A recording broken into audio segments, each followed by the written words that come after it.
দ্বিতীয় চ্যাপ্টারে। আমরা দ্বিতীয় চ্যাপ্টারের নাম জানি স্ট্যাটিক ইলেকট্রিসিটি। আসি স্ট্যাটিক। স্ট্যাটিক একটা ইংলিশ শব্দ, ইলেকট্রিসিটিও একটা শব্দ, তাই তো? তাহলে এখন বলো তো, স্ট্যাটিকের বাংলা ওয়ার্ড কি হচ্ছে? স্থির। স্ট্যাটিকের বাংলা কি হচ্ছে? স্থির। এবং ইলেকট্রিসিটির বাংলা কি? ইলেকট্রিসিটির বাংলা কি? তড়িৎ। আমরা সবাই জানি কি ইলেকট্রিসিটির বাংলা? তড়িৎ। সেখান থেকে আমরা কি বলতে পারি? স্থির তড়িৎ বা স্ট্যাটিক ইলেকট্রিসিটি এটা সেম জিনিস। স্ট্যাটিক ইলেকট্রিসিটি বাংলা ফরম্যাট কি হচ্ছে? স্থির তড়িৎ। তড়িতের ইংলিশ ফরম্যাট স্ট্যাটিক ইলেকট্রিসিটি।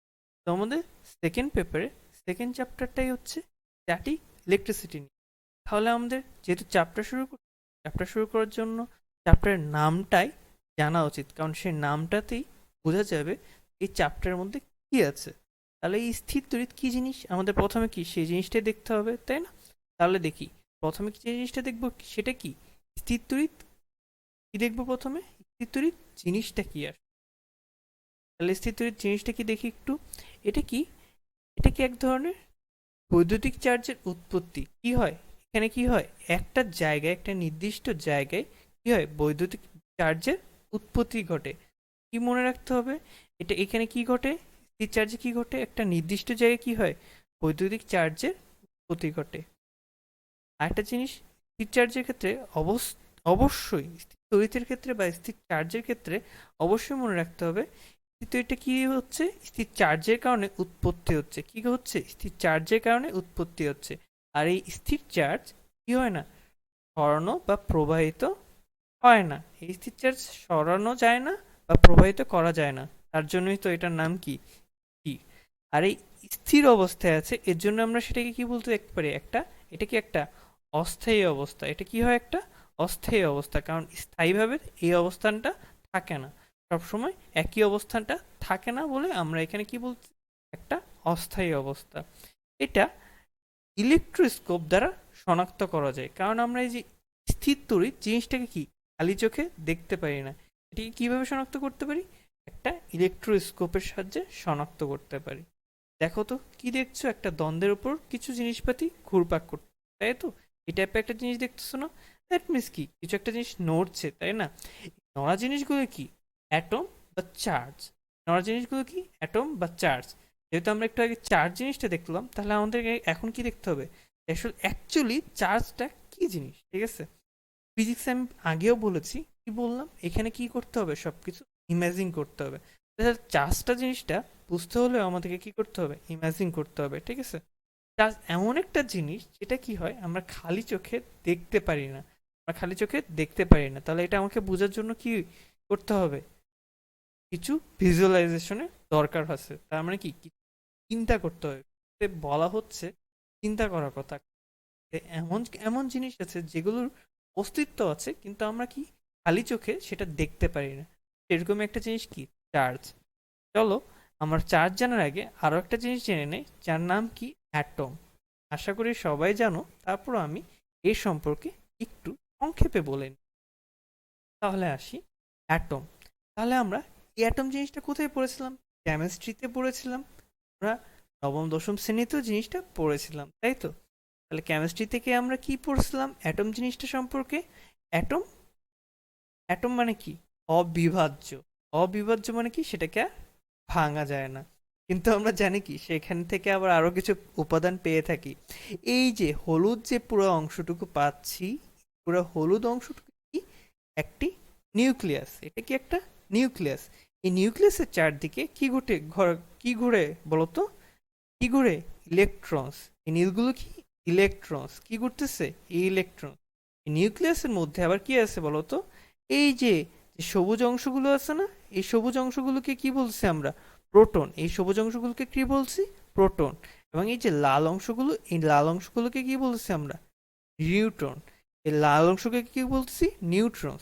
এই যে নীল যে অংশগুলো দেখতেছো, সেইগুলোকে কি বললাম একটু আগে? ইলেকট্রন বললাম না? এই ইলেকট্রনগুলো যেগুলো কি করে চারপাশ দিয়ে ঘুরে, সেগুলোকে কি করা যায়? সহজে রিমুভ মানে কি সরানো যায়। কিন্তু কখনো প্রোটন সরানো যায় না। নিউক্লিয়াস থেকে কখনো কি করা যায় না? প্রোটন সরানো যায় না। এই চারপাশে ঘুরে বলেই এই জিনিসটাকে কি করতে পারতেছি? সরাতে পারতেছি। সরানো একটা অ্যাটম থেকে, তার মানে কি একটা পরমাণু থেকে খুব সহজে ইলেকট্রনগুলো সরানো যেতে পারতেছে, কিন্তু আমরা কখনো প্রোটন অথবা নিউট্রন সরাতেই পারি না। প্রোটন তো সরানো যায় না, এমনকি নিউট্রনটাও সরানো যায় না। এখন আসি, তাহলে আমরা যেটা জানি সেটা কি, চার্জ দুই প্রকার। কত প্রকার? দুই প্রকার। কি? একটা হচ্ছে ধনাত্মক চার্জ, আর একটা হচ্ছে ঋণাত্মক চার্জ।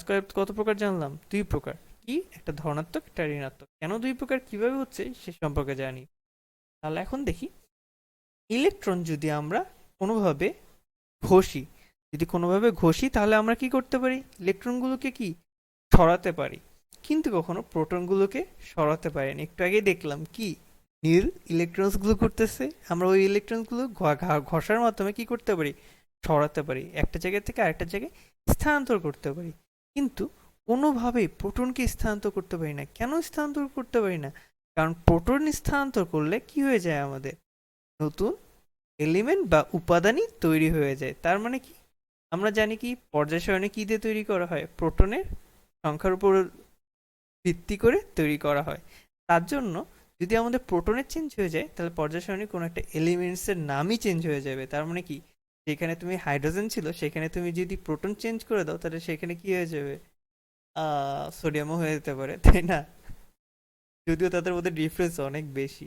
ঠিক আছে, তাহলে মনে রাখবা, কখনো প্রোটনের স্থানান্তর ঘটে না। কিসের ইলেকট্রন, কিসের কিসের স্থানান্তর ঘটে? ইলেকট্রনের স্থানান্তর ঘটে। তাই ইলেকট্রন যদি কোনো একটা পদার্থ থেকে হ্রাস হয়, তাহলে হ্রাসকারী ইলেকট্রনগুলো ওই বস্তুতে কি করে? পজিটিভ চার্জ তৈরি করে। হ্রাসকৃত ইলেকট্রনগুলো কি চার্জ গঠিত করবে? Positive charge. আর যদি কোনো একটা পরমাণু বা বস্তু ইলেকট্রন গ্রহণ করে, তাহলে সেটা কি হবে? ঋণাত্মক চার্জ বা নেগেটিভ চার্জ যুক্ত হয়ে যাবে। কি হবে? ঋণাত্মক চার্জ বা নেগেটিভ চার্জ যুক্ত। তাহলে আমরা এখানে কি দেখলাম? ধনাত্মক চার্জ। তাহলে ধনাত্মক চার্জ কি করে হবে বলো তো? একটু চিন্তা করো। এখন কি বললাম? পজিটিভ কথা বললাম। পজিটিভের বাংলায় কিন্তু ধনাত্মক। তার মানে কি, ইলেকট্রনের হ্রাস ঘটলেই আমরা কি পাবো? ধনাত্মক চার্জ পাবো। আর কোন একটা বস্তুতে যদি ইলেকট্রন গ্রহণ করে, মানে বস্তুতে ইলেকট্রনের সংখ্যা বেড়ে গেলে কি হয়ে যাবে? নেগেটিভ চার্জ বা ঋণাত্মক চার্জ পাবো। আশা করি এই সম্পর্কে ক্লিয়ার হয়েছে, এই সম্পর্কে কোনো প্রকার কনফিউশন নেই। তো আরো একটা জিনিস অত্যন্ত ইম্পর্টেন্ট, এর জন্য এটাকে কি বলতেছি? দ্রষ্টব্য বা বিশেষ দ্রষ্টব্য। কি? কোনো একটা বস্তুতে কখনো কি হয় না, কোনো একটা বস্তুতে কখনো ইলেকট্রন তৈরি বা ধ্বংস হয় না। কি হয় না? তৈরি বা ধ্বংস হয় না। কখনো আমরা কি করতে পারি না? ইলেকট্রন তৈরি বা ধ্বংস করতে পারি না। কেমন তো কি করতে পারি বলতো? ইলেকট্রনের স্থানান্তর করতে পারি। তার মানে কি, যখন একটা বস্তু ইলেকট্রন হারায় তখন কি করে? অবশ্যই অন্য বস্তুটা সেটা সেই ইলেকট্রনটা লাভ করবে। তার মানে কি, এখানে কি নতুন কোনো ইলেকট্রন তৈরি হলো? না, তৈরি বা ধ্বংস হয়নি। ইলেকট্রন কি হচ্ছে? এক জায়গা থেকে আরেক জায়গায় স্থানান্তর করছে। তাহলে ইলেকট্রনে কখনো কি হয় না? তৈরি বা ধ্বংস হয় না। সেটা কি হয়? এক স্থান থেকে অন্য স্থানে স্থানান্তর হতে পারে। তাহলে আসি, এই যে একটু আগে চার্জ চার্জ চার্জ বললাম, চার্জগুলো আসলে বলতো, চার্জের দুইটা দিক দেখলাম, ধনাত্মক আর ঋণাত্মক। এগুলো কি করে কাজ করে, কেন ধনাত্মক আর ঋণাত্মক, সে সম্পর্কে দেখবো। চার্জগুলো কিভাবে আচরণ করে সেই সম্পর্কে দেখি। চার্জের আচরণের আগে আমরা কি দেখতে পাচ্ছি? দুইটা চুম্বক, তাই তো? একটা চুম্বকে আমরা জানি দুইটা প্রান্ত থাকে, কি? উত্তর আর দক্ষিণ, তাই তো? নর্থ আর সাউথ। এখানে কি দুইটা বিপরীত মেরু বিশিষ্ট চুম্বক কি করতেছে? পরস্পর পরস্পরকে আকর্ষণ করতেছে। আর দুইটা সমমেরু যে বিশিষ্ট চুম্বক কি করতেছে? পরস্পর পরস্পরকে বিকর্ষণ বা দূরে সরিয়ে দিচ্ছে। Like poles repels and unlike poles attracts, মানে কি আকর্ষণ করে, ঠিক আছে? তাহলে এখানে দেখি, চুম্বক সম্পর্কে আমরা জানি কি করে, দুইটা উত্তর বা সেম কোটি কি করবে? একজন আরেকজনকে বিতাড়িত বা দূরে সরিয়ে দিবে। আর যদি দেখো, চিত্রে দেখো, যখন দুইটা সেম মেরু কি হচ্ছে? পরস্পর পরস্পরকে বিকর্ষণ করতেছে। আর কি, উত্তর এবং দক্ষিণ দুইটা মিলে একসাথে থাকলে কি করতেছে? পরস্পর পরস্পরকে আকর্ষণ করতেছে। তাহলে বিপরীতগুলো কি করবে? অবশ্যই আকর্ষণ করবে। বিপরীতগুলো কি করতেছে? আকর্ষণ করতেছে। তাই তারা পেছনে পেছনে যেতে পছন্দ করে। দেখো, সাউথ কিন্তু নর্থের দিকে চলে যাচ্ছে, তাই না? তার মানে কি, তারা পেছনে পেছনে চলে যাচ্ছে, তাই তো? ঠিক আছে, তাহলে এখন দেখি চার্জের বিষয়ে আসি। চার্জ কি হয়? চার্জ ঠিক একই জিনিস, ঠিক? চার্জ কি একই জিনিস। আমরা চার্জের ক্ষেত্রে কি দেখেছি, দুইটা জিনিস আছে, কি একটা ধনাত্মক একটা ঋণাত্মক, একসাথে দুইটা ইতিবাচক। ইতিবাচক মানে কি, যদি আমরা দুইটা পজিটিভ চার্জ একসাথে রাখি তাহলে তারা পরস্পর পরস্পরকে কি করবে, হটিয়ে দিবে বা দূরে সরিয়ে দিবে, হটিয়ে দিবে বা দূরে সরিয়ে দিবে। যদি সেম দুইটা ইতিবাচক চার্জ পাশাপাশি রাখা হয় তাহলে সেই দুইটা চার্জকে কি করবে, একটা চার্জকে দূরে সরিয়ে দিবে। Same charge repels, same charge repels. Repels মানে কি, এগুলো পরস্পর পরস্পরকে বিকর্ষণ করে। আর যদি একটা নেতিবাচক চার্জের সাথে এবং একটা ইতিবাচক চার্জ মানে কি একটা নেগেটিভ চার্জের সাথে যদি একটা পজিটিভ চার্জ, ঋণাত্মক চার্জের সাথে একটা ধনাত্মক চার্জ যদি একসাথে রাখা হয় তাহলে কি হবে, তারা তারা পরস্পরকে আকর্ষণ বা অ্যাট্রাক্ট করবে, তারা পরস্পরকে কি করবে, অ্যাট্রাক্ট করবে।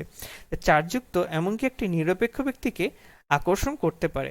ধরুন একটা চার্জ আছে পজিটিভ বা ঋণাত্মক, ঋণাত্মক বা ধনাত্মক একটা চার্জই আছে ধরে নাও।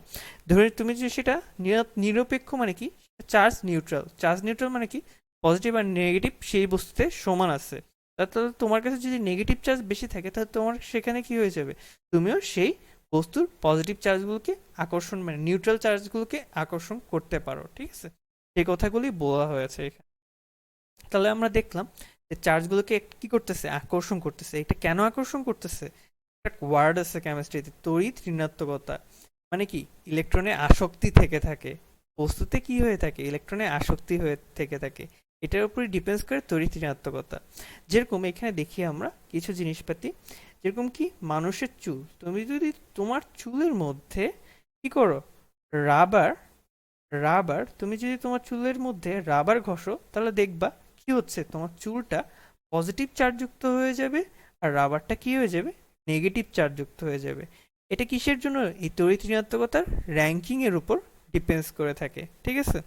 তাহলে এই আমরা জানি কি, বিদ্যুৎ দান হলে কি হয়, পজিটিভ চার্জযুক্ত হয়ে যাবে, আর বিদ্যুৎ গ্রহণ হলে নেগেটিভ চার্জযুক্ত হয়ে যাবে, ঠিক আছে? এই সম্পর্কে বলা হচ্ছে, একটা লিস্ট দেওয়া হচ্ছে যে কোনটা পজিটিভ চার্জযুক্ত হয়ে যাবে, কার সাথে কোনটা নেগেটিভ চার্জ যুক্ত হয়ে যাবে। আমরা চুল আর রাবারের সাথে তুলনা করলাম, কি চুল আর রাবার ঘষলে কি হয়ে যাবে, তোমার চুলটা পজিটিভ চার্জ যুক্ত আর রাবারটা নেগেটিভ চার্জ যুক্ত হয়ে যাবে। তারপরে আসি, এই যে একটু আগে দেখলাম না, চুল দিয়ে রাবার ঘষলাম।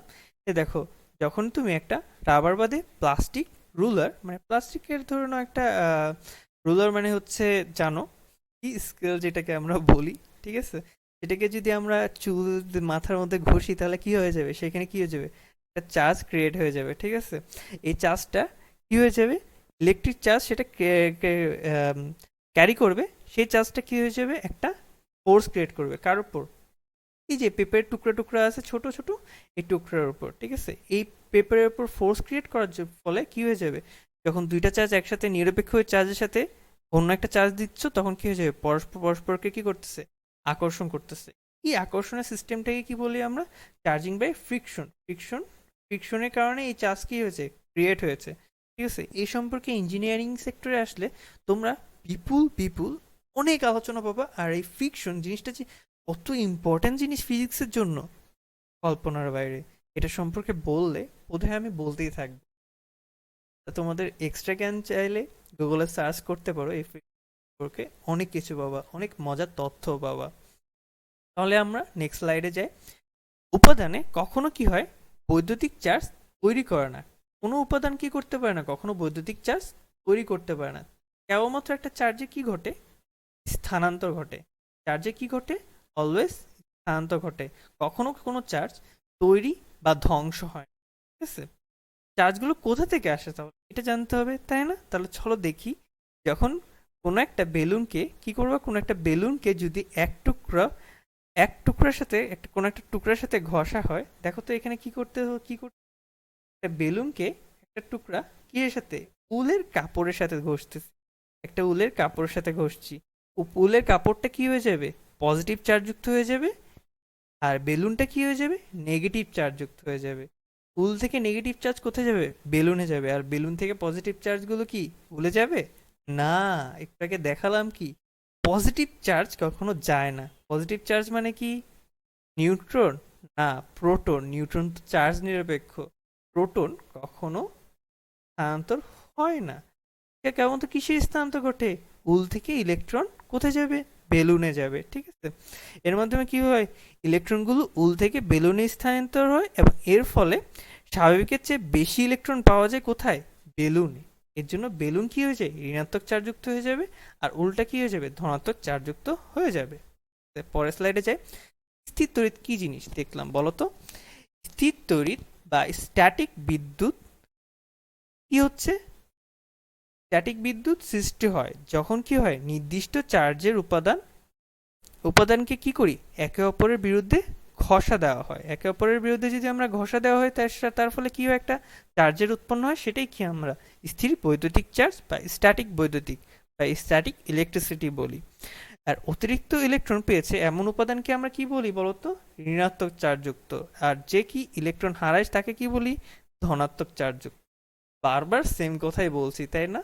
কারণ এই কথা নিয়ে এই চ্যাপ্টারটা আমরা খুব ভালোভাবে একটা দেখি। কি করা হচ্ছে এখানে বলতো? একটা ছোট কিউট ইমোজি, স্মাইলি ইমোজি, তার সাথে কি দিয়েছি বলতো? একটা বেলুন। কি করতেছে ইমোজিটা? মাথার মধ্যে যদিও চুল আছে কি নাই এটা ক্রিয়েট দেখি না, ঠিক আছে, ধরে নাও চুল আছে, ঠিক আছে, তার সাথে কি করতেছে? মাথার মধ্যে ঘষতেছে বেলুনটা। কখনো করে দেখো। তাহলে এখানে দেখো, তার মাথার মধ্যে কি আছে? Positive negative, positive negative, positive negative, সব সমভাবে চার্জগুলো আছে, তাই তো? এখন খুব ভালোভাবে খেয়াল করো, খুবই ভালোভাবে খেয়াল করো জিনিসটা কি হচ্ছে। পজিটিভ নেগেটিভ চার্জ সমানভাবে থাকতেছে, কিন্তু এখানে কি হচ্ছে? এই ইমোজি, ইমোজি মানে কি? হলুদ ব্যক্তিটার কাছ থেকে কি হচ্ছে? কিছু ঋণাত্মক চার্জ গিয়ে কার কাছে চলে গেল বলো তো? এই বেলুনের কাছে চলে গেল। কি হয়ে গেল? এই বেলুনের কাছে কিছু ঋণাত্মক চার্জ চলে গেল। তাহলে দেখো তো, তাহলে বেলুনটা কি হয়ে যাবে? এই দেখো তো এখানে ঋণাত্মক চার্জযুক্ত হয়ে যাচ্ছে, আর সেই মানুষটা বা মানুষের মাথা বা ইমোজি যাই বলো না কেন, সেটা কি হয়ে যাচ্ছে? ধনাত্মক চার্জযুক্তে কনভার্ট হয়ে যাচ্ছে বা রূপান্তর হয়ে যাচ্ছে। এখন আসি কিছু উদাহরণ, এই স্থিততড়িতের কিছু উদাহরণ। আসলে আমাদের বাস্তব জীবনে আমরা স্থিততড়িৎগুলো কোথায় দেখি? দেখো তো, প্রথমটা রং করা হচ্ছে, কোথাও রং করা হচ্ছে। এই রং করা হচ্ছে, আমরা রং করার ক্ষেত্রে আমরা কি ইউজ করি? এই স্থিততড়িতের ব্যবহার করে থাকি। দেখো, বজ্রপাত তৈরিতেও এখানে কি বজ্রপাত হচ্ছে না? এই বজ্রপাতেও কি থাকতেছে? আমাদের স্থির তৈরিতে ক্রিয়েট হচ্ছে। আমরা যদি চুলের মধ্যে এতক্ষণ তো অনেক ঘষাঘষি করলাম, এই ঘষাঘষির ফলে দেখো মেয়েটার চুলের কি অবস্থা হলো। এই অবস্থানটা কেন হয় বলতো? এই অবস্থানটা স্থির তড়িতের কারণে হয়।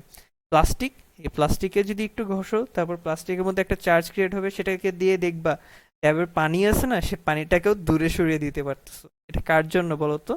স্থির তড়িতের কারণে। আরো অসংখ্য উদাহরণ আছে স্থির তড়িতে। তাহলে স্থির তড়িৎ সম্পর্কে আশা করি আমি একটা ক্লিয়ার ধারণা দিয়েছি।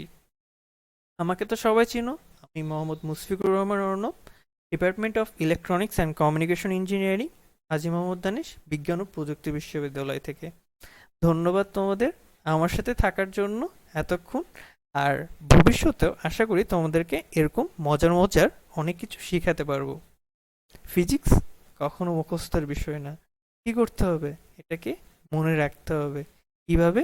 ইমাজিনেশন এবং খুবই সুন্দর সুন্দর কিছু ছন্দ, কবিতা আর কি কি তো একটু গল্প দ্বারা খুব সুন্দরভাবেই এটা কি করা যায়? মনে রাখা যায়। আশা করি ক্লাসটা তোমাদের ভালো লেগেছে। এখন থেকে নিয়মিত আমার সাথে থাকলে আশা করি তোমাদের পদার্থবিজ্ঞান সম্পর্কে কোনো প্রকার কনফিউশন থাকবে না। আশা করি তোমাদের এইচএসসি পরীক্ষাও ভালো হবে। খোদা হাফেজ।